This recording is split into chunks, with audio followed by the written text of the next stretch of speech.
Today we're gonna talk about the mystery of mortgage rates, part 3. So this is the last one. Don't go anywhere.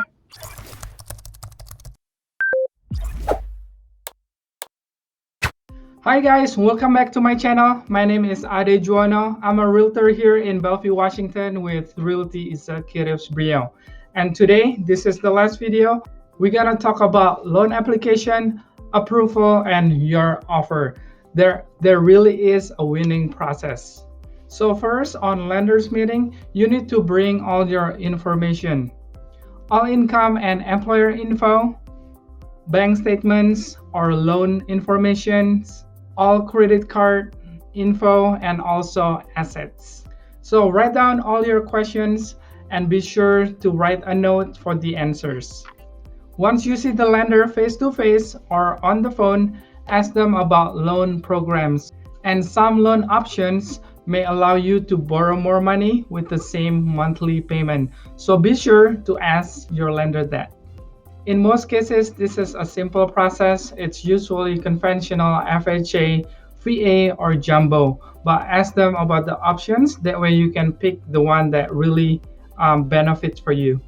And these are some of the pieces of approval process. They will ask you for income, property tax, debt income ratio, down payment, that kind of stuff.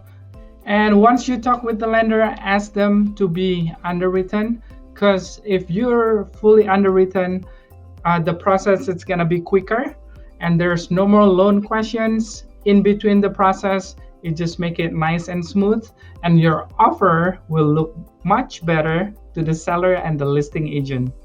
And it's always a good idea if you have comparison between lenders. That way you know which one it's better for you. And when you see lender, ask them for good faith estimates. That one is really important because on good faith estimates, you're gonna see all the fees, and selecting the right lender is more important than promise rate or guesstimate from the wrong lender, right?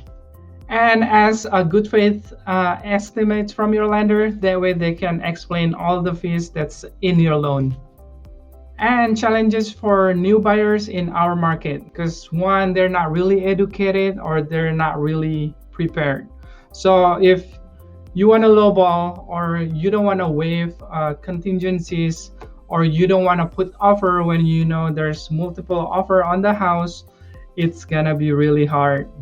And keep in mind, the best home with the best price will have multiple offers. So if one house they have multiple offers, don't shy away.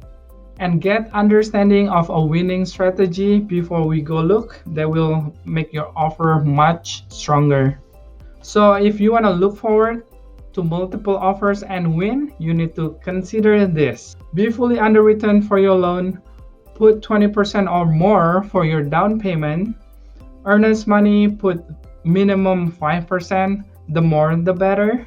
Have a few contingencies or no contingencies, that will help too for sure. And if you can be flexible, so that way you can satisfy seller's need and your need at the same time, it will make your offer look much better.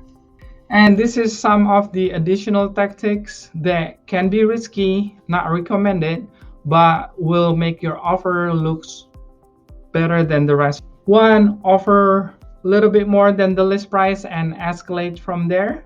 Two, allow the seller to stay in the house until they ready to move to their next property with no rent. And if the house still new and still looks good, you can waive the inspection and just take the house as is.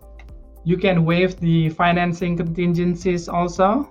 So those are the risky moves that you can make, but it will make your offer looks much better, especially in our market.